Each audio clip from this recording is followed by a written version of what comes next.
দৃশ্যখিনি চাই আপুনি নাভাবিব কোনো পৰ্যটনস্থলীৰ বাতৰি আমি কৰিবলৈ আহিছো। এয়া কোনো পৰ্যটনস্থলীৰ বাতৰি নহয়।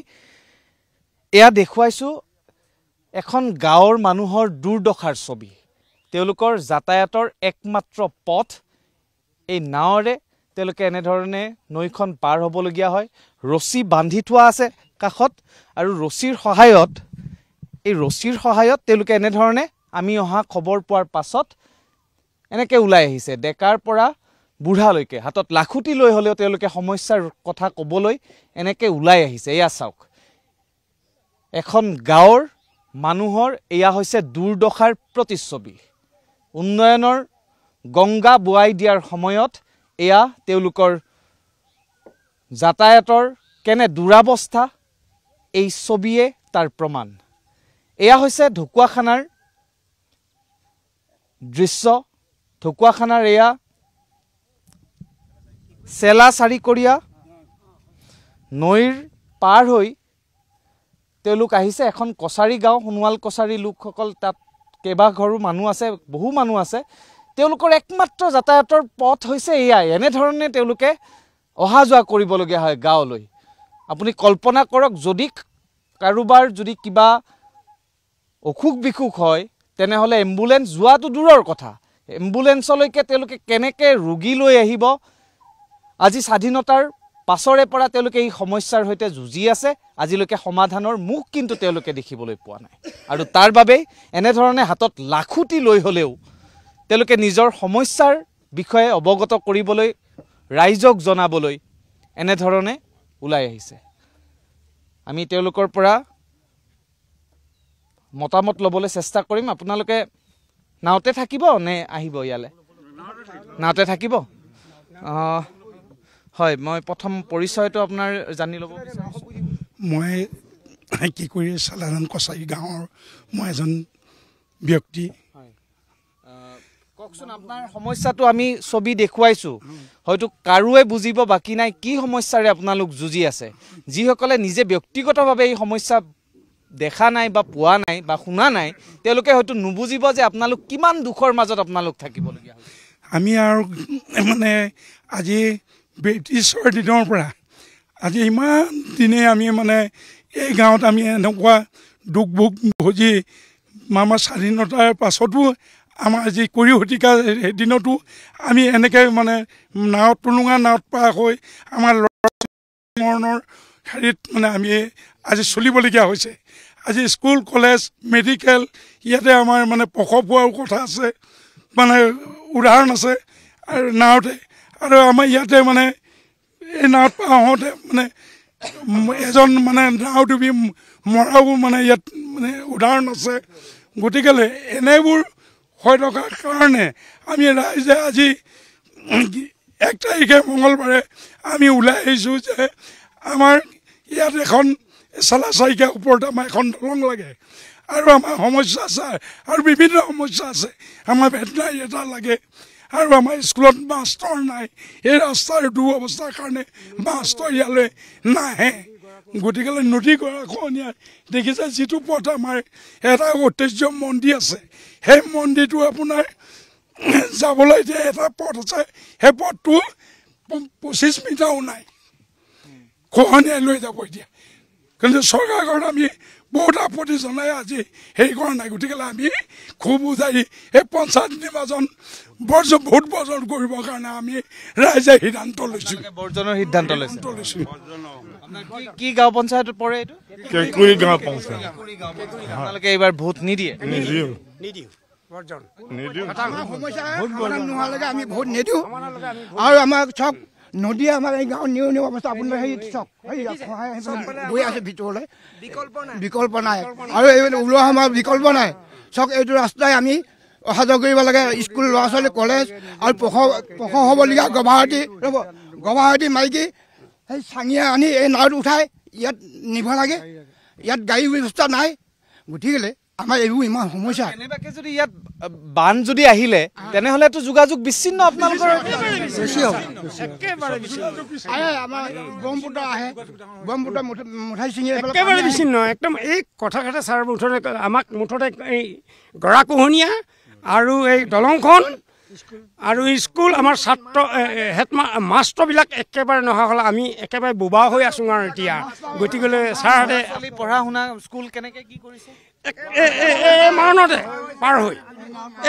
পাৰ হৈ ডুব খাইছে মুঠতে ছাৰ এইবিলাক মানে ডুবি গৈছে হেৰি কৰিছে সেই যোৱা বছৰ মানেকৈ এনেকুৱা তাৰিখতে এই আমাৰ এটা ল'ৰা 1 তাৰিখে মুঠতে আমাৰ ল'ৰা এটা ইয়াত মৃত্যু হ'ল এই এনেকুৱা নৰতে 1 তাৰিখে আমি ইমান ভুক্তভোগী আমি একদম বাকী নাই আমিতো আৰু ওপৰলৈ যাবলগীয়া এতিয়া সেই কথা ক'বলৈ হ'লে ধৰি লওক আমি এই মানে ধৰি লওক এই কেঁকুৰি পঞ্চায়তৰ যাৰ মানে যিখন আমাৰ ট্ৰাইবেল হাইস্কুল মোৰ কিতাপ পত্ৰ আমাৰ 5জন মানুহৰ নাও ডুবি এনেকৈ ঢৌ বতাহ ধুমুহাত চব উঠি চফা বিধানসভা সমষ্টি আমাৰ ঢকুৱাখানা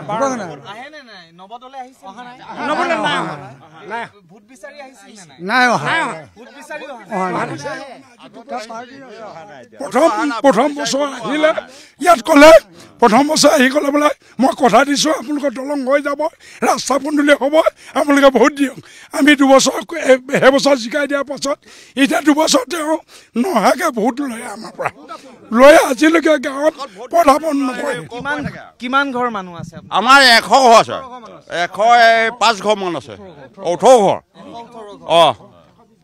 আমাৰ 118 ঘৰ আছে সেইটো আজিকালি নৱদলে আমাক চাবলৈ অহা নাই কালি ভোট বৰ্জন কৰিছে সেইজনৰ আহি কৰিবলৈ অহা নাই আমাৰ এতিয়া প্ৰথম আৰু প্ৰধান কথা যে আপোনালোকক এখন যাতায়াতৰ সুব্যৱস্থাৰ কাৰণে এখন দলঙৰ ইয়াত প্ৰয়োজন চিকিৎসাৰ আপোনালোকৰ যদি কাৰোবাৰ অসুবিধা হয় ইয়াতে ডক্টৰ আছেনে চিকিৎসাৰ ব্যৱস্থা ক'ত যাবলগীয়া হয় আমি সোণাই যাবলগীয়া হয় ঢকুৱা যাবলগীয়া হয় বানৰ সময়ত যদি কাৰোবাৰ গা বেয়া হয় যেতিয়া নাও চলাব নোৱাৰিব তেতিয়া কি কৰিব তেতিয়া আমি নাৱৰ ওপৰতে নিবলগীয়া হয় কেঁকুৰি পঞ্চায়তৰ ওচৰলৈকে হাত নাৱে নিবলগীয়া হয় সেইকাৰণে মই ইয়াৰ পৰা সুকীয়াই দিছোঁ এই ঘাটৰ পৰা সুকীয়াই দিছোঁ নৱদলে আৰু মুখ্যমন্ত্ৰী মহোদয়লৈ এইটোৱে আহ্বান চেলাজান কছাৰী গাঁও ঐতিহ্যপূৰ্ণ গাঁও যিখন গাঁও আজিলৈকে সুৰক্ষা নাই কোনো ৰাস্তা পদূলি নাই চবতে 2 নম্বৰ কেলেংকাৰীত বতিব্যস্ত হৈ আছে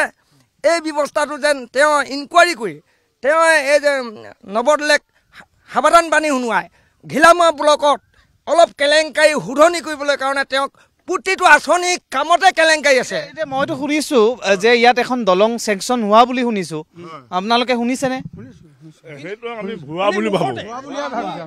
কেৱল আপোনালোকক সন্তুষ্ট কৰিবলৈ চেংচন হোৱা বুলি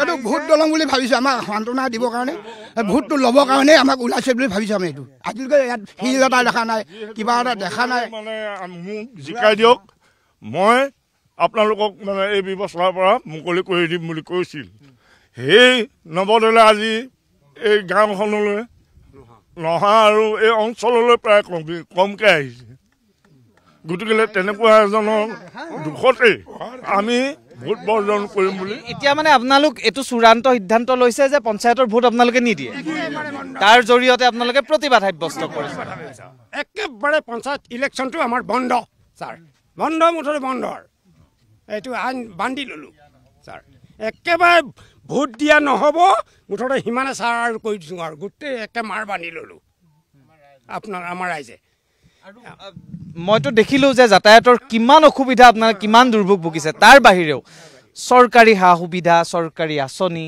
এইবোৰ আপোনালোকৰ গাঁৱৰ মানুহে পাইছেনে আপোনালোকে পাইছেনে সেইটো সেই আঁচনিত আমি সন্তোষ নহয় কাৰণ 1 নম্বৰ সমস্যা আমাৰ আজি ৰাতিপুৱা বৰষুণত বাচ্চা ল'ৰা বৰষুণত পানীত তিতি গৈছে সোণাই চাপৰি গৈছে ঢকুৱাখানা গৈছে জেংৰাইমুখলৈ গৈছে গতিকে তাত আমি সন্তুষ্টি নহয় যিমান আঁচনি বিলালো আমি সন্তুষ্টি নহয় ৰাইজে খুব বুজাইছে যোৱা বহাগৰ 1 তাৰিখে আমি এখনি প্ৰতিবাদী কাৰ্যসূচী উলিয়াই চেনেলত দি দিয়া হৈছে ইতিমধ্যে আমাৰ কেঁকুৰি জিপিৰ ওচৰত কিছু গাঁৱত বিধায়ক আহি মিটিং মাৰিছে কিন্তু চেলাজান গাঁৱলৈ তেওঁ প্ৰৱেশ কৰা নাই কেৱল শাসক পক্ষৰ নে বিৰোধীৰ আহিছেনে নাই সম্পূৰ্ণ শাসক বিৰোধী কোনো কথা নাই কোনো ৰাজনীতি দলৰ বেলেগ হেৰি নাই ইয়াত আমাক মানে সান্তনা দিবলৈ অহা নাই আমাৰ গাঁওখনত কোনো দল কথা নাইকিয়াকৈ আমি প্ৰতিবাদী কাৰ্যসূচী এই সমস্যাৰ বিষয়ে ক'বলৈ নাওত উঠি এয়া চাওক হাতত লাখুটি লৈ তেওঁলোক আহিছে চাওক কিমান কষ্ট কৰি আহিবলগীয়া হৈছে আৰু কিমান কষ্ট কিমান দুৰ্ভোগ তেওঁলোকে ভুগি আছে আজি বছৰ ধৰি এতিয়া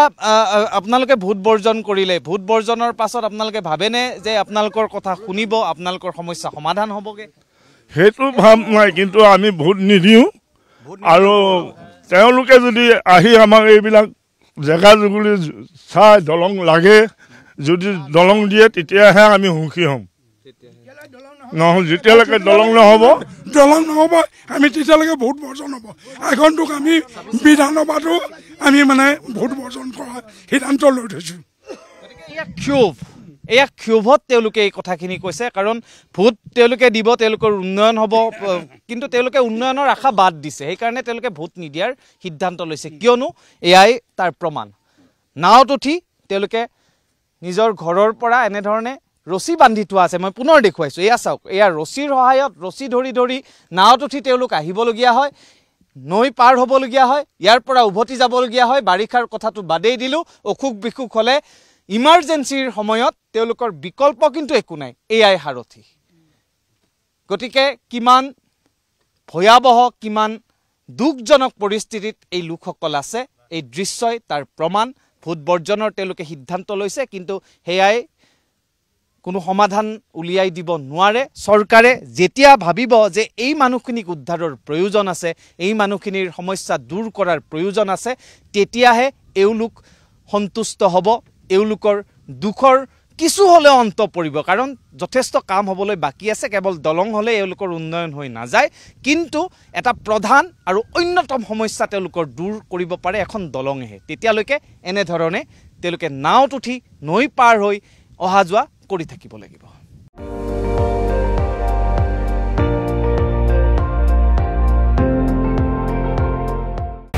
আপুনি চাই আছে ND24, সৰ্বশ্ৰেষ্ঠ নহয় সৰ্বোত্তমৰ দৌৰ।